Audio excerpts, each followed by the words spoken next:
Cashflow Diary Podcast, episode 249. Welcome to yet another exciting episode of the Cashflow Diary Podcast, the podcast that teaches you insider tips, tactics, and strategies for creating leverage streams of cash flow into your life. Learn from top-performing entrepreneurs, business owners, investors, and thought leaders from across the globe as they share their secrets to success. Like what you learn on this and other Cashflow Diary podcast episodes? Go to learninvestingnow.com and sign up to receive powerful tips and information that will help you succeed as an entrepreneur and investor. Now, here's your host, investor, entrepreneur, business owner, educator, speaker, author, and master facilitator of Robert Kiyosaki's cash flow game, Jay Massey. All right, everyone.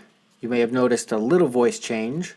Chad Curtis here, part of the Cashflow Diary team, actor, producer, and investor based out of sunny Los Angeles.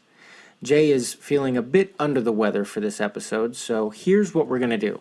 Today, we're going to visit the archives with one of our favorite conversations where a special guest and Jay pull back the curtain on the truth behind the political landscape and how it affects your investing. I think you're going to really enjoy this replay.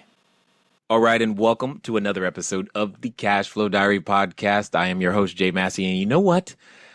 You're going to be surprised because I'm excited. Nope, yep, I really am. No, I know. You're probably wondering, when are you not excited, Jay?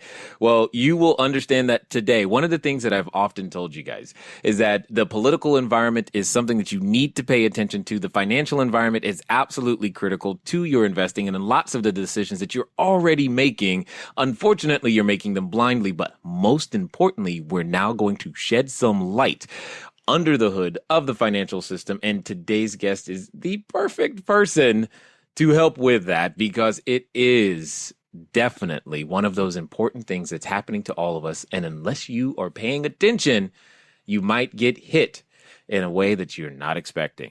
But before we go there, for those of you joining us for the first time, go over to learninvestingnow.com. Guess what's there? I'm going to teach you to learn investing now. And that's exactly what's there for you so that you have the ability to get started on your journey to becoming a bigger, better, badder real estate investor. And what's exciting is that it's just the beginning of your journey.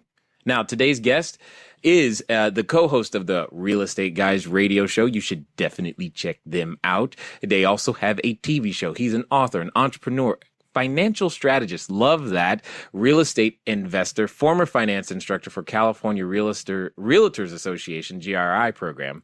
That's a long way of saying really smart dude. And I hope that you get as much from him as he has given to me in so many different ways. I am absolutely proud to call him a friend and a mentor in so many ways. I think you will love him too. So do me a favor and welcome Mr. Russell Gray. Russ, you there? Hey, Jay, how you doing? I'm excited. I know it sounds funny. I mean, to people, if they're looking at the title episode, they're like, how can Jay be so excited about talking about the Fed and money and all of these other things? And I want to jump straight into that. But before we do, I often say that today's entrepreneurs are like yesterday's superheroes. And every superhero has a beginning, what we call an origin story. You know, before Superman was Superman, he was something else.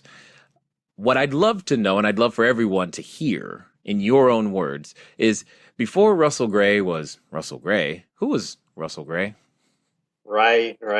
Well, you know, I was raised by a Silicon Valley entrepreneur. And I was reading Ayn Rand, Atlas Shrugged, and Fountainhead, and a lot of that free market thinking type stuff while I was in grade school. And so that had a big shape. Yeah, had a big effect on, you know, kind of how I looked at life. I had my first job when I was barely 14 years old. I had to lie about my age to get it. Kind of always worked, loved working, loved making money. And as soon as I got old enough to buy a house, I went and did that, started a business. A year and a half later, sold both of those for a profit, discovered equity, and that was such an exciting concept. My wife and I made more money owning the property and owning the business than we did working during that period of time. I got into all of that through a mentorship, and so I learned to get a real appreciation for that. I tried college for a little bit, went back after several years. Actually, we'd already had our first child. And I went back to college because I thought I wanted to be a teacher, and it looked like my dad's company was going to go public, and he was going to be fabulously wealthy, and I could maybe be a trust fund kid, and I could teach. But that didn't work out, and it was my first real experience with a recession in 1984. And so I went into corporate sales and raised my family. And in 1985 or 6, I went into the financial services business and became really enamored of that. And I started doing a lot of studying and reading of prospectuses and mutual funds. And, anybody who knows me knows I'm a researcher. And my dad took a second run at taking his company public, and that happened in 1987. And then I had another profound experience. I was actually working in the financial services industry at the time. I had an insurance brokerage, and I was selling mutual funds and setting up small retirement accounts for individuals and companies. And then the 1987 stock market crash hit, and I watched my dad lose $12 million. Ooh.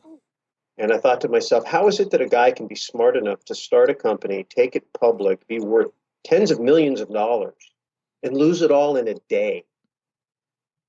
And I began to realize that there was a lot of landmines in the Wall Street and conventional arena.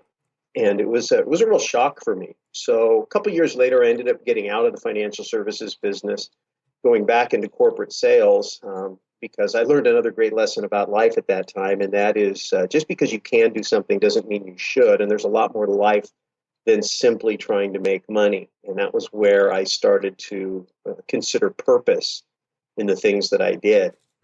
Went back into corporate sales, did well, and made a lot of money. And then one day I looked at my tax return. I paid over $50,000 in taxes one year. And that was, I looked at that. I said, gosh, people work a full-time job to earn $50,000, and I paid that much in tax. Right. So it probably is worth my time to try to figure out how to mitigate that. And that started me down a whole other path. Concurrent to that, we were homeschooling our children, and I was kind of responsible for government, civics, history, economics. And I started studying that on my own and discovered all these things that I had never been taught in school. Mm. And it opened my eyes, and I started going to these seminars and conferences, much like what is today's Freedom Fest, which is something I do every year now, which is fabulous. Just got off that this last weekend, which was amazing. Mm-hmm. And you start listening to these people and their ideas and their philosophies, which really resonated with me, going all the way back to my childhood, growing up reading, Ayn Rand. And so I kind of went through that process and decided I wanted to get back into the financial services industry. But now for purpose.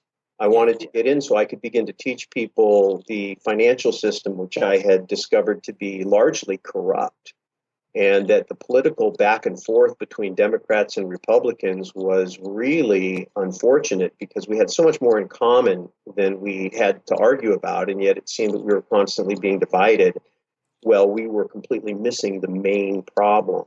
And along the line, I went and heard a guy named Irwin Schiff, who was talking about the corruption of the tax system. Mm-hmm. And at the same time I was reading his books, I was reading a book by G. Edward Griffin called The Creature from Jekyll Island. Mm-hmm. And that book opened my eye up to the Federal Reserve and the Federal Reserve system.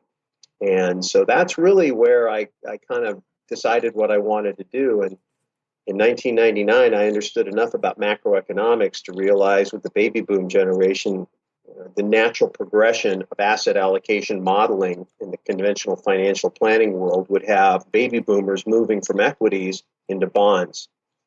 And that meant that the bond market would be flush with cash. That would mean bond prices would go up, yields would go down, interest rates would be low. And I decided to go into the mortgage business. And I went into the mortgage business in 2000. And that was really great right up until it wasn't. Because in 2008, as we know, the bond markets imploded and took most of the economy with it. And that set me off on an even larger quest. And I think it's right along that timeline, Jay, that you and I got to know each other as we were coming through the recession, the Great Recession. And I really made it my point to hang around with the smartest guys I could find and really understand, kind of at a mechanical level, what went on in those financial markets, what really controlled interest rates and the supply of money. Because at the end of the day, money, or currency really is the proper term, is the lifeblood of the circulatory system. There's no commerce, there's no economy without a medium of exchange or currency. And the body that controls all of that, really for the world, because of the dollar as the reserve currency of the world, is the Federal Reserve. That really opened my eye up to that whole thing. And now when you understand what the Fed is doing and how to connect what goes on at Wall Street and Washington and at the Eccles building in the Federal Reserve, and how that really trickles down, and I don't know that that's the right term, but really affects Main Street. What goes on over there really affects the Main Street investor. And I spent a lot of time over the last many years trying to help people understand how these macro things matter to you in your everyday real estate investing business. Exactly. And that's exactly why he's here today, ladies and gentlemen, is because he does this better than anyone I know. And he helped me understand it to a level that he's one of the only individuals that I've ever seen that has the ability to actually explain how the Fed works. And you go, oh, I get it. And how money works, and go, oh, that makes sense. And then you have actionable information to go with. And if you've heard already, hopefully you're paying attention, but you heard already 4 books that he's already mentioned between Atlas Shrugged, Fountainhead, Irwin Schiff's book, and The Creature from Jekyll Island. You can already tell he's well-studied, well-read. Those are always hints, by the way. Don't wait for him or me to say, hey, you need to go get those. You probably should. But there's a question I've got to ask you, Russ, is because your journey thus far has been filled with what I call pivoting. It's like we're aiming for this one goal, trying to get somewhere, and then boom, something happens, and yet you recover and find a way to operate under new conditions. How do you, in essence, know where to go next when the opportunity you thought was great turns out not to be? Well, I have a quote that I hope someday I will be known for that has really helped me, and that is, when you have clarity of vision, strategy and tactics become evident. And the concept there is that when you're really clear about what a finished product looks like, what success is, what you want to accomplish, when you're really clear about that, then even though everything around you is shifting sand and there's so many variables, you could never make a concrete step-by-step plan. You have to be able to think on your feet. And in those moments of decision where you're at crossroads or an opportunity comes in front of us, a lot of people either don't know which way to go or completely miss the fact that there's an opportunity available because they aren't clear enough in their vision. And whenever I find myself confused, disoriented, or even discouraged, I always go back and I don't try to figure out what to do. I try to figure out what I'm trying to accomplish. And in my case, the biggest picture for me is I want people to understand the system that they operate in, because it touches every aspect of their life. I mean, if you think about it, when people get up every day, most people get up every day and go to work. And they go to work to make money. And then when they're not at work, they're thinking about ways they need to spend that money and hopefully invest that money. And so everything that they want in life, most of the gifts they want to give, the things they want to accomplish, the security they want to feel, all of the things that they want to do largely involve money. And if you don't understand money at the core, it's going to be difficult to make a good decision. Let me give you one example, that way I try to explain to people what money is versus currency. And that is, if you were to take and put a 1964 quarter in your left hand and a 1965 quarter in your right hand, and you were to hold your hands out to someone and say, in 1965, both of these quarters would purchase 1 gallon of gasoline. In 2014, only one will. Do you know which one and why? Because if you don't know the difference between one, which is money, and one, which is only currency, and you're getting up every day to earn currency, and you're trying to save and invest currency, and you're measuring your prosperity in terms of currency, you could end up down the road with a lot less than you think. You might have more dollars than you ever had in your life, but you can't buy anything with them because of the loss of purchasing power because currency didn't perform the function of money, which is to store value over long periods of time. Oh, and those are and see, now you guys are beginning to understand exactly why I get so excited about this, is because understanding not just what you see on the news, CNN, as we all know, is constant negative news, right? Not just that, how to take an action step based upon what you're receiving and seeing is key, and being able to read the system and understand how it works. Now, I happen to have inside knowledge. You talk about this thing, the ebb and flow. That for me was eye-opening in terms of understanding just what happens when the Fed is printing. So eventually I want to eventually end up there. I do, but you made a comment about, helping people to understand the system that they operate in. Can you expound a little bit more about what you mean by the system in that regard? Yeah, I mean, our system fundamentally changed in 1913 with the passage of the 16th Amendment, and there's a whole group of people who I think have made a pretty strong case that the 16th Amendment was never actually ratified and shouldn't be the law of the land, but be that as it may, for all practical purposes, it is.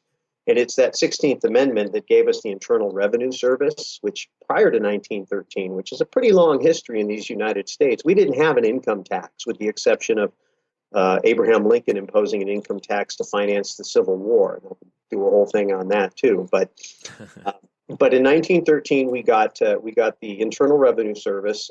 We got the Federal Reserve, and it was really called the Federal Reserve Act. We got, concurrent to that, not in that same piece of legislation, we got the United Nations, or what became the United Nations, and shortly thereafter we found ourselves embroiled in World War I. And you might think all of these things are not, associated with each other, but I would make the argument they are. But what happened in 1913 is that the U.S. Congress gave authority to the Federal Reserve, which is not a federal agency at all. It's a cartel of privately owned banks. They don't have any reserves except for their ability to print money, which was granted to them by Congress. And they're not really a bank in the way you would think of a bank. So the name itself is kind of a misnomer. But what ended up happening now is the Federal Reserve had the ability to determine how much money would be in circulation. And again, come back to this concept for, especially the younger listeners. I gave the earlier example of the 1964 quarter and the 1965 quarter, but didn't really explain what the differences was. The 1964 quarter was made of silver. The 1965 quarter was the first year that they gave us zinc-clad copper, which is basically a penny painted over to look like a quarter. And, of course, didn't have any metallic value. And the silver retained its value over time. And, of course, the quarter that wasn't metal or precious metal didn't. Well, it was the same thing. The paper notes that we carry around are called Federal Reserve notes. Back in the beginning, they were redeemable for real gold and silver. So they were really coupons. They were certificates or proofs of ownership, and it was payable to bearer on demand, $1 of silver, which had a very specific weight. And that's what money was. And so the ability to print more coupons than there was real metal is the power that the Federal Reserve got. And of course, that didn't all blow up until 1971, where we had come through the 1960s spending way more money than we could afford to on the Vietnam War and the war on poverty, the Great Society that Lyndon Johnson put in place. And we had people all over the world bringing those dollars back to the United States and purchasing our gold at $35 an ounce. And Richard Nixon went on television on August 15th, 1971, and told the world he was closing the gold window, which is really a euphemism for defaulting on those obligations, all those IOUs, those notes that we had supplied to the world that said we would give them back gold. We said, well, we're not going to do it anymore. And we're the biggest economy and the biggest army. And you don't like it? Sucks to be you. Totally. And that's kind of what happened. And if you go back and look at what happened after the 1971 default on gold in terms of the national debt and purchasing price of the dollar, it was horrific. And of course, as soon as gold was delinked from this arbitrary $35 rate, it skyrocketed rocketed up to $850 an ounce in just a matter of a couple of years. Yeah, I mean, within about 8 years. Well, So with it that, was go it ahead. was trying to hold its real value. It took a lot more dollars to buy the same goods, and that's really the definition of inflation. It takes more dollars to buy the same product, and it didn't mean the product became worth less, because value is utility. All right, a gallon of gas is still a gallon of gas. A pound of beef is still a pound of beef. A 3-bedroom, 2-bath home will still sleep 3 people. That doesn't change. What's changed is how many dollars it takes to own those things, which means the price or the value of the dollar dropped. And that's the key concept that every investor has to understand. Jay, when you were in financial planning, You're right. a big part of helping somebody figure out what they needed 20 or 30 or 40 years from now when you're doing a financial plan for them was taking into account a thing called inflation and adjusting so that they would, think, oh, man, if I could make $5,000 a month in retirement, that would be great. Well, what are you going to need in 40 years at $5,000 a month? $25,000, $30,000 a month? Yeah, you had to figure out the number. It was always a challenge to figure out what inflation. It was always a guess. What's inflation going to be? I don't know. High. Yeah, and it starts with the premise of even understanding what inflation is. A lot of people don't even understand. We're so accustomed to it. That we have a whole generation of people that have never seen real money. They have no idea what real money is. Yes. You know what's funny about you saying that? There have been times where I in a presentation or something, I will take real money to the presentation, and I will hold up like $100 bill versus a gold coin or something of that nature.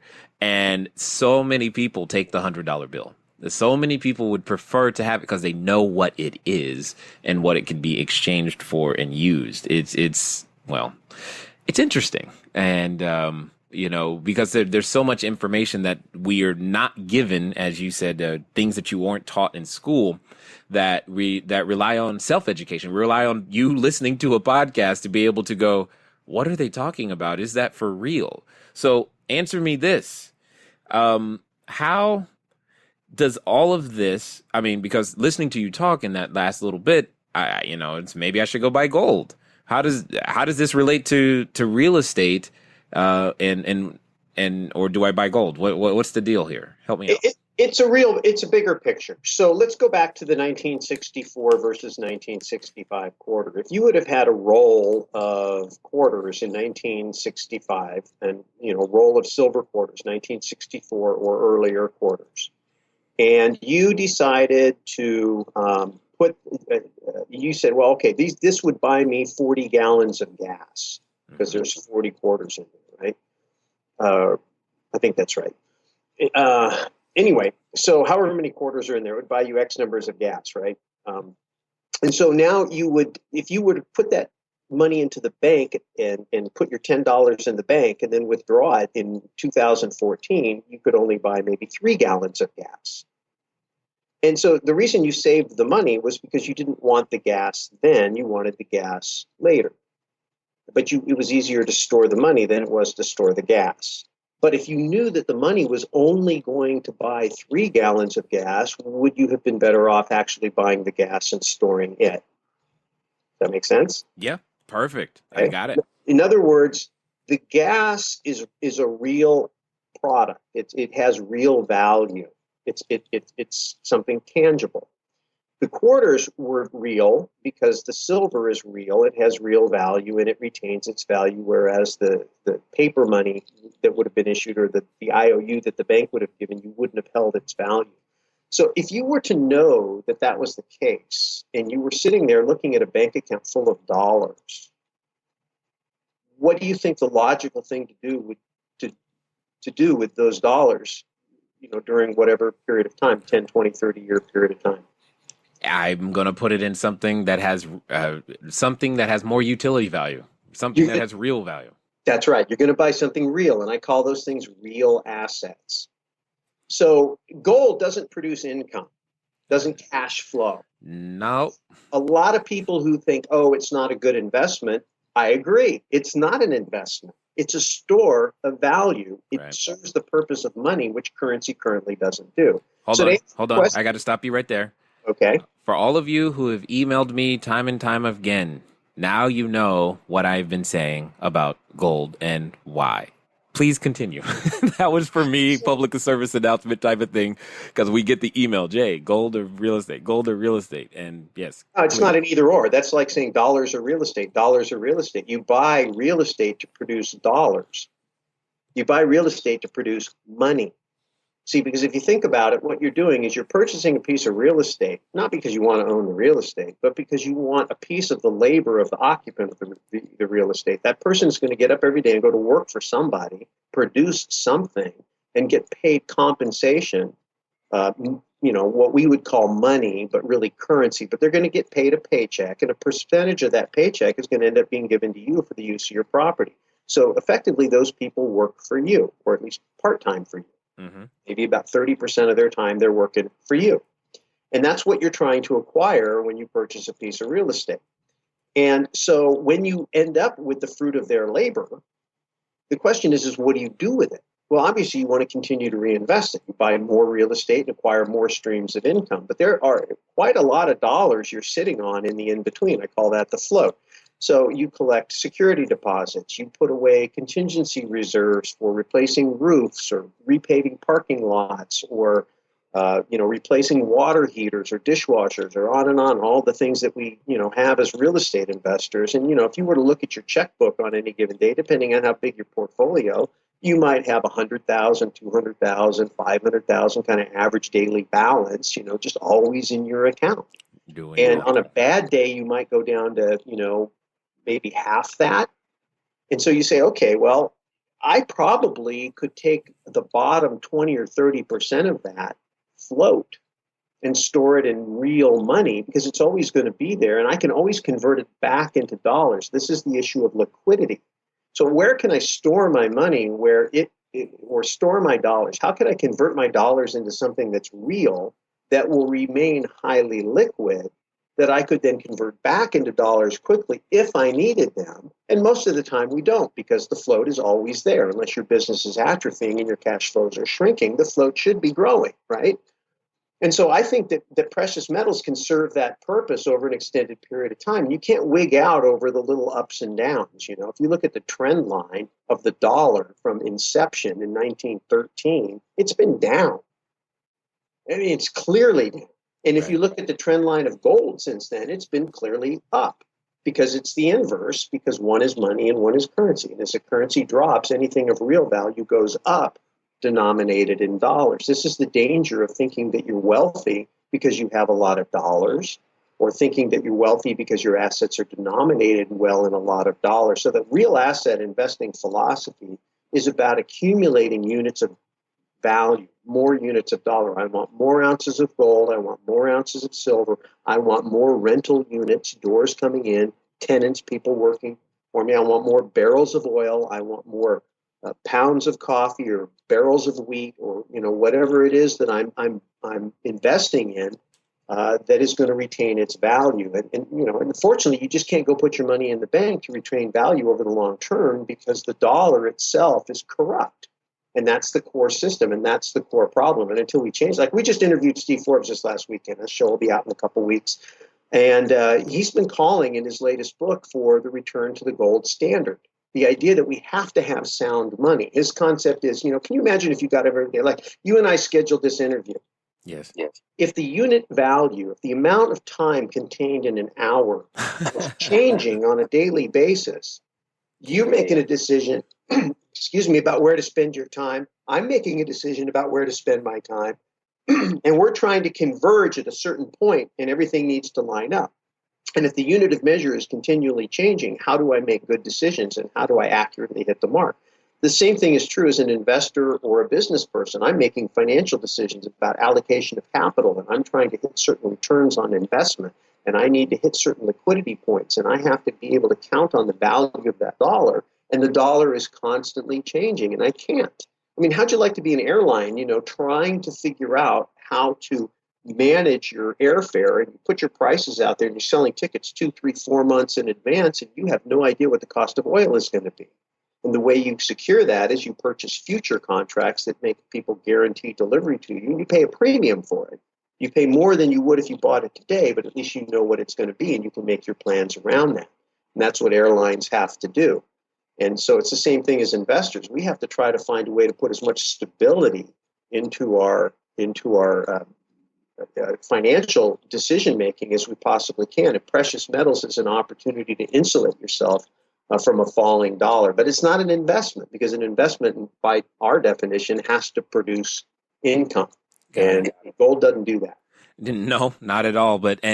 You just answered a second question that we get a number of questions about. Now you know how Jay uses precious metals. Yay. So it's been answered there too. And more importantly than all of that is, for understand why you bought the darn thing in the first place. You bought gold for a reason, but if you bought it at thinking it's an investment, that was the faulty premise from the beginning. If you bought it for a completely different reason, capital preservation being one, then you're probably on the right track. So with all of this being said, how does the Fed fit in? How do I respond when I hear, Janet Yellen or whomever is there, saying, whatever they're saying in terms of easing or printing, or how do I interpret that information and take measurable action? And where do I put my capital first? Okay. Yes, I'm going to get you to the answer to that question. But what I want to drive home for you is, many of you have heard me talk about the DIP process: data to information to interpretation process. That's what the P stands for. Never thought of anything cute to make the P stand for something else. Here's the point.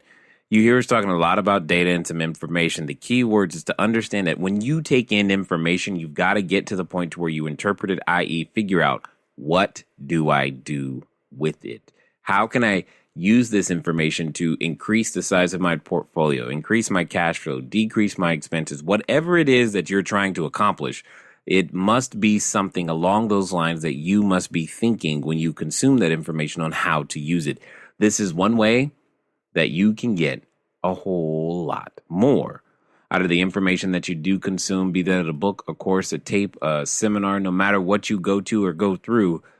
By applying this simple process, you'll know what to do regardless of the economic conditions. I certainly hope you are enjoying what you are hearing, and I'm going to get you right back to it. Well, I think, first of all, it's just understanding the basics of what the most important thing that they're doing affects you. And they're manipulating interest rates. And the way they do that is by printing money to purchase bonds in the open market. And so the idea of a bond yield is inverse to the bond price. And it's such a simple concept, but it takes a long time for people to get their mind around. And the best way I've found to do it is just to play with the numbers yourself. So if you were to take, say, on a calculator, say $100,000, you would say, okay, I want to get a 5% yield or annual yield or interest on that. What would it throw off? And you take $100,000 times 0.05 and you get $5,000. So that would be a $5,000 yield. If you were to pay $200,000 for that bond, and you were to only get $5,000, then you would divide the 5,000 by the 200, and you would find out that the higher bond price, 200,000, created a lower bond yield, 2.5%. And when you do the math, you'll see that. And then if you were to reverse it and say, well, what if I only paid $50,000 for that bond and it was giving me $5,000? You would see that that was a 10%, and your interest doubled. So just that little exercise right there, if you do it on a piece of paper with a calculator yourself, you will see that the higher the bond price, the lower the yield, and the lower the bond price, the higher the yield. And the yield is the interest rate. Interest rates are risk premiums paid by people in the financial community. And so the lowest possible risk should have the lowest possible interest rate. And the lowest possible risk, the way most people think of it, are government-backed bonds. And the U.S. government in particular, because the U.S. government is allegedly the strongest economy in the world and the least likely to default. And so if you have zero chance of default, your risk premium is very small. Therefore, the yields are going to be small. And that's kind of the way it works. Mortgages are considered to be very safe also, not quite as safe. And so they move out the ring of risk to a slightly higher rate. And so when I was in the mortgage business, and a lot of people in the mortgage business pay attention to 10-year Treasury yields, and most mortgage pricing pivots off of that, or a thing called LIBOR, which is basically the London interbank offer rate, and that's that was started really so European investors could relate to risk pricing in bonds. All right. So you hear a lot about LIBOR and you hear a lot about T-bills in the mortgage business. And of course, that's bringing it back full circle to real estate. So if the Fed comes out and says, we're going to ease, we're going to do quantitative easing, that means they're going to purchase bonds. And if you understand basic supply and demand, when somebody bids for something, a purchaser, that increases the demand and drives the price up. We've already discovered if the price of the bond goes up, the yield goes down. So the more active the Fed is in purchasing bonds, what effectively they're trying to do is push down interest rates. And then you have to ask yourself all the political reasons why they would want to do that. And we can talk about that a little bit if you'd like to. You can also talk about the disconnect between what they say and what they do. And this concept of tapering that we hear all about is this notion that at the height of the quantitative easing, they were purchasing $85 billion per month of treasuries and mortgage-backed securities. And this was their way of creating liquidity in those bond markets so that money could make its way to banks for lending and to mortgages to stimulate the housing. And this is an important thing to understand. We've been saying for years, even before the crash, that if there ever was a crash in real estate, and up until 2008, there hadn't been, not of this magnitude, but if there ever was, that the government and the Fed, which aren't the same thing, and industry would all come together and literally do anything necessary to prop up housing, because too many people's balance sheets were dependent upon the collateral, meaning the value of those properties. And when those properties went down in value, people would walk away on the loans. And of course, we saw that happen. Huge numbers of strategic defaults. They couldn't pump those values back up fast enough. Now, with and I get you, but how does that affect me? I'm the normal investor. I'm just trying to get a single family house. I'm just trying to figure out what to do with my 401k, my IRA. That's great. That's in Washington, right? I'm not in Washington. How does that affect me? Yeah, well, the interest rates are in Main Street. So pre-crash, we were proponents of adjustable rate loans. Interest rates in the marketplace were reasonably fair. They weren't overly subsidized. There wasn't quantitative easing going on. So the pricing did not involve a fake buyer. You only had real market participants pricing out the bonds, and that's where the interest rates came from. And it looked like interest rates would be stable or trend down, and there was no point in paying a premium to lock in 30-year rates when you were buying a piece of property, especially if your intention was to be out of the property in 3 years, 5 years, 7 years. And so we were big proponents of those adjustable loans. And that turned out to be good decisions in 2002, 2003, 2004, because interest rates continued to went down, and people who had those were okay. Well, today, interest rates are at really record lows. I mean, they've come up a little bit off the bottoms, and there's a little bit of a discussion there too. But today, I would be much more inclined to use fixed financing for the longest period possible, because there's a great concern that the Fed is going to lose control of the bond market. In other words, if you understand as a bond market participant like China or somebody who's coming in and purchasing U.S. treasuries, and you're recognizing that one of the major buyers in the marketplace is the Federal Reserve, and the Fed is buying those bonds with money it just printed, which is devaluing the value of the dollar that you are going to get paid back in. If you end up in a situation like you have in Europe with Mario Draghi, and you've got negative real interest rates. In other words, inflation is higher than the interest rates you're getting paid. How much investing are you going to do when you're getting a negative yield on your investment? The answer is none. Not much. But couldn't you make the argument already? And I'm just saying, couldn't you make the argument already that that is actually already in existence? It just may not be commonly available knowledge? Well, I mean, it's all very commonly available. Most of the things I comment on, as you know, Jay, I pull right from mainstream news. The information's readily available. The context is what's missing. People read the news, they don't know what it means because they don't understand the basic mechanics. But again, I just described the inverse relationship of bond versus yield. And if you understand the role of the Fed and the Open Market Committee, you know that there is nothing holding the Fed accountable to the size of its balance sheet or the government accountable to how much spending it does because the Fed can print unlimited amounts of money, then you just have to understand the dynamics of buyers coming into the market going, do I want to get paid back down the road in weaker dollars? And so this is a huge decision. You should be coming back to this Main Street question, because if the dollar is falling and you're going to get paid back later with devalued dollars, do you want to be a borrower who pays back with cheaper dollars, or do you want to be a lender who's going to get paid back in cheaper dollars? Who do you want to be? Yeah, you want to be the borrower. You want to borrow as much as you can because the Fed is taking care of borrowers. Who's the biggest debtor in the world? The United States of America. Who is served when the dollar falls so they get to pay back that debt with a cheaper dollar? The U.S. The U.S. controls the reserve currency of the world. The U.S. is really being reviled around the world for its monetary policy. In this report that I did that was the theme of last year's summit, I chronicled over 22 different deals, all out of mainstream news. None of this is like tinfoil hat stuff. It's like right out of Reuters, Bloomberg, Wall Street Journal, New York Times, readily available for anybody to see. These deals that have been going down since 2010.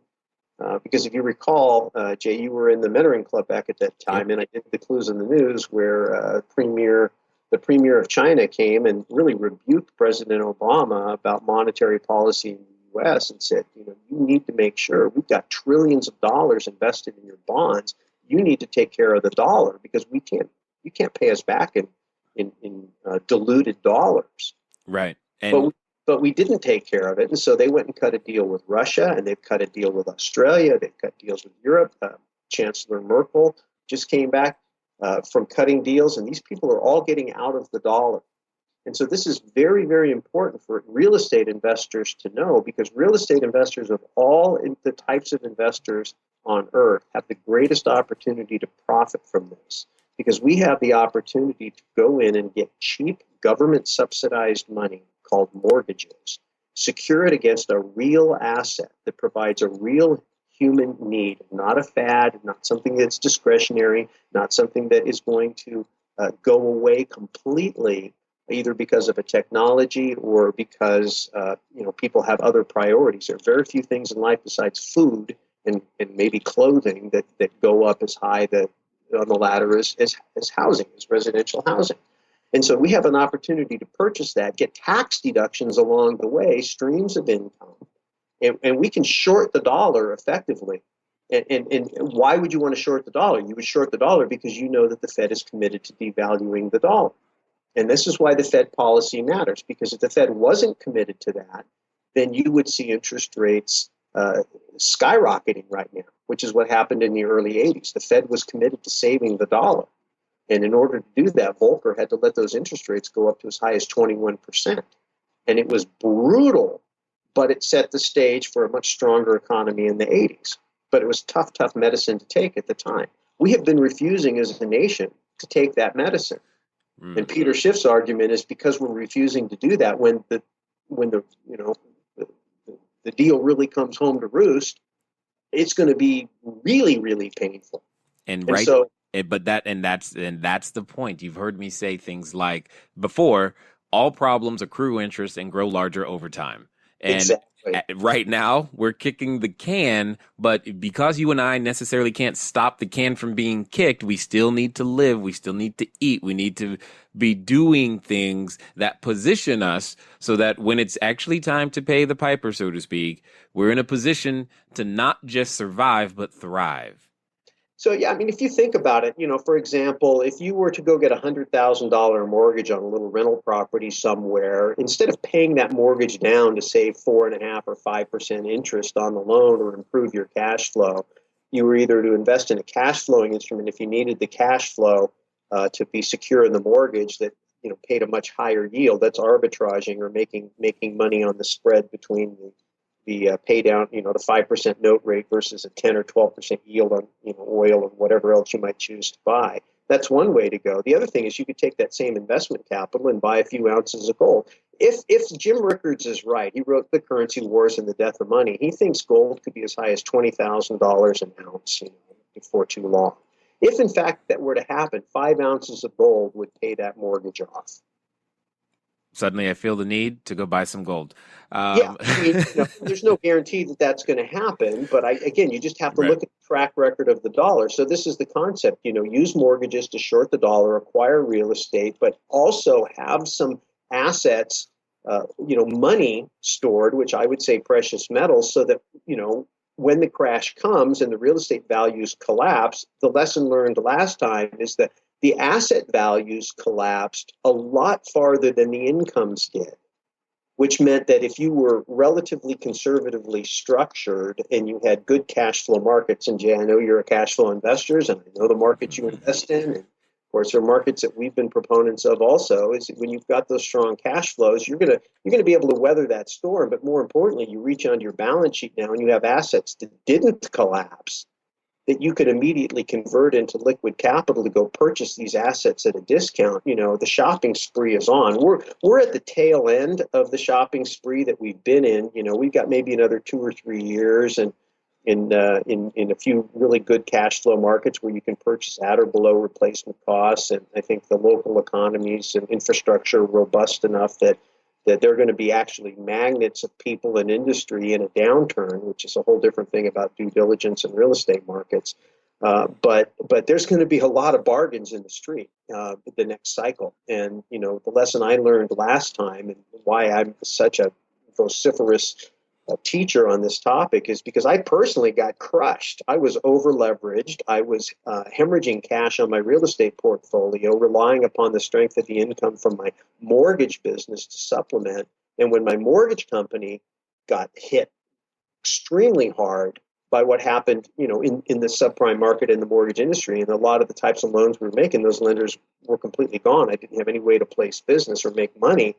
All of a sudden, those negative cash flow properties were millstones around my neck, and I wasn't in a position to take advantage of all the wonderful bargains.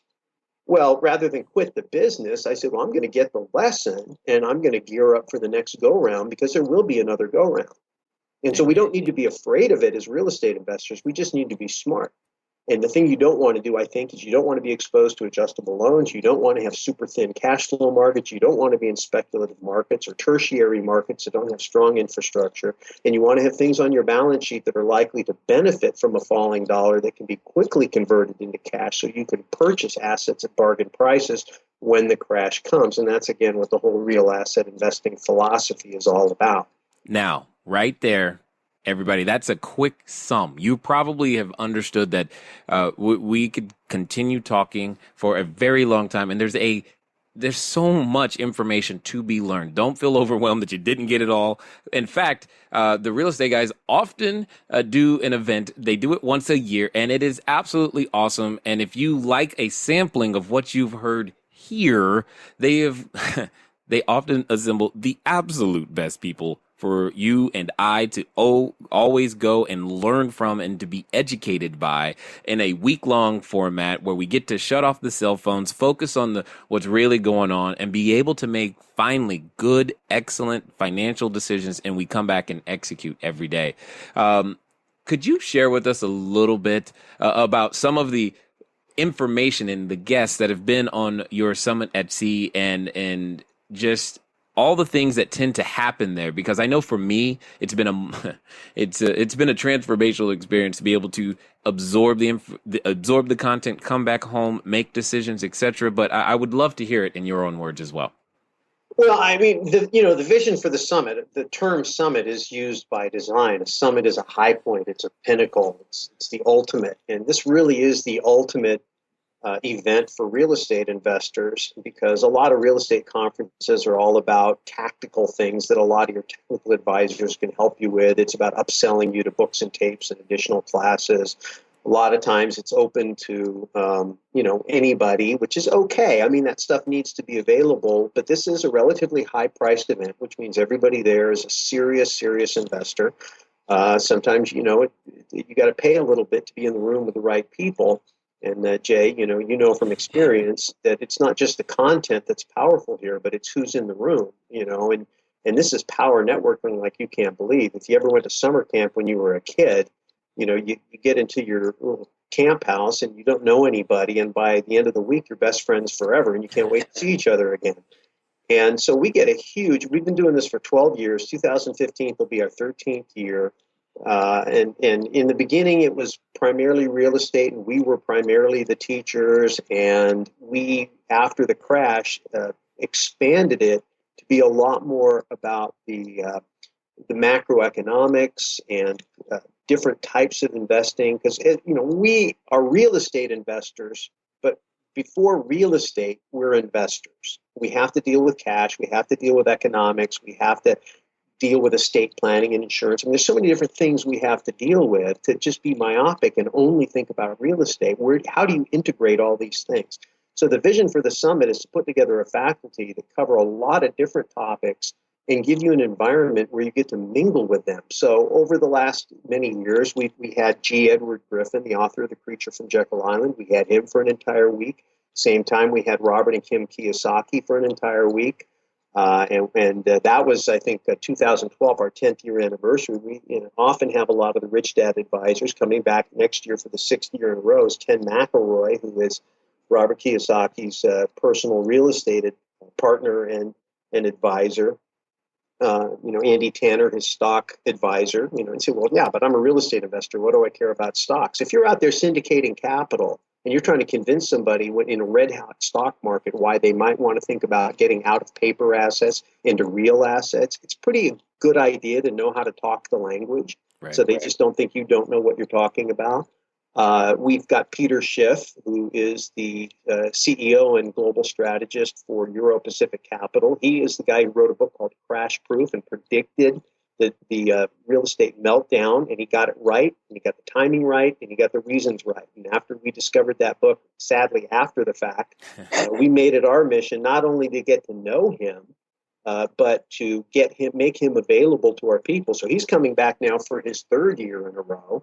And he's a guy that you can look all over YouTube and find. Just Google Peter Schiff is right, and you'll find all kinds of videos of him being mocked and ridiculed for his doom and gloom predictions in 2005 and 2006, which turned out to be absolutely prophetic.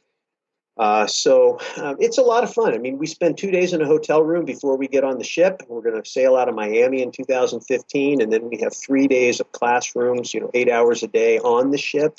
3 port days. One day we do a shore excursion where we do an educational event. This year we're going to be in Puerto Rico, where Peter Schiff just moved his asset management company to take advantage of a really cool tax arrangement between Puerto Rico and the United States. His effective tax rate went from 50% to 4%.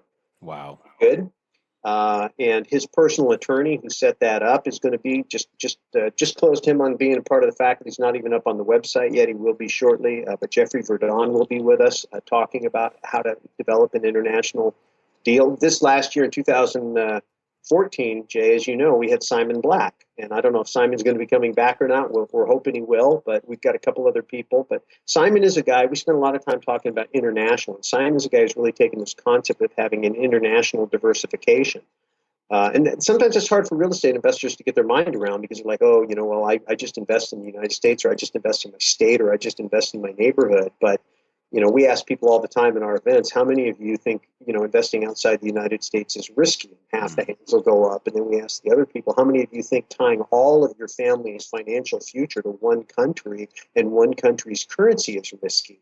And a whole different set of hands will go up. Well, one of the things that's great about being on the summit is we have people from all over the world. Our podcast is heard in 180 countries. And so we get people from London, from Europe. In fact, in 2012, we were talking to guys that had been through a currency collapse in the former Soviet Union. Yep. We talk about what it would be like to go through a currency collapse. We theorize about it. These guys actually went through it. Right. And to be able to sit there and have dinner with them and talk with them at the beach, that's the other shore excursion that we do as a beach day. We just get to hang out. We get to build relationships with people. I have friends all over the world right now, and I get an international perspective on things. And, you think, oh, I'd be nervous to invest in real estate in New Zealand. And we talked to the couple from New Zealand. Oh, I'd be nervous to invest in the United States. What? Really? Oh, yeah, the United States. I mean, New Zealand has it's a lot more peaceful. There's a lot more crime in the United States. I mean, it's all paradigms. And so the summit is an opportunity to get those paradigms broken, to get a chance to build relationships. And, at the risk of making a bad pun, it's a chance to practice total immersion because you're locked on a cruise ship for a week with everybody. And, Jay, we create a cocoon. It's social, it's educational. There are roundtables, discussion groups. We rotate the faculty, or actually we rotate you during dinner so that each faculty member, Jay, you're a faculty member. This will be your, I think, second year as a faculty member and your fourth year as a summiteer. So you've experienced it from both sides. But I have. I just know, I'm not going to talk about the business relationships that you've developed, some of which I'm aware of, and there's probably some I'm not even aware of. But I do know that after the 2012 summit, you got a chance to meet Robert Kiyosaki. A week later, you were standing on stage with him in live cast all over the world. Yeah, that was. And I'm not saying that, I'm not saying that's going to happen to everybody, but I'm saying that if you stay home, it's definitely not. You got to put yourself in a position to get lucky. Yeah. And, when you know there's going to be 180 people of the right people from all over the world, if you want to build an international network of friends that are serious real estate investors from all over the world, and you want to get to know some of the thought leaders on a personal level in the areas of finance and estate planning and real estate investing, I can't think of any place on earth you could go to get more done faster than the summit. And on that note, you forgot one very important thing. There's a cash flow game. Oh, yeah. Jay leads our cash flow game. In fact, that's a great story. So check this out. Have you ever told them the story before, Jay? No, go for it. It's a great story. So we have Robert and Kim Kiyosaki coming on this summit, right? Nobody gets them for a week. We get them for a week. And just so you know, we've never paid a speaker on the summit ever. We don't pay any of our speakers. So Robert and Kim came because we just developed a friendship over the years. They're very supportive of who we are, what we do. We have a great working relationship. They brought all their advisors, so that was great. And, they did a lot of meetings and did some team building stuff, which is another reason you might want to come. But we decided we were going to do a cash flow game. We played cash flow before. We said, how great would it be to play cash flow with Robert Kiyosaki? So we go to Robert. We say, Robert, will you proctor the cash flow game? And Robert's like, no. So I get picked to do it. And I'm sitting there thinking, oh my gosh, I play cash flow, but to proctor cash flow game in front of Robert Kiyosaki, I was just like scared to death, right? So Jay had done it for us the year before and had done a ridiculous job. It was amazing. And so I said, Jay, how about this? How about you do it?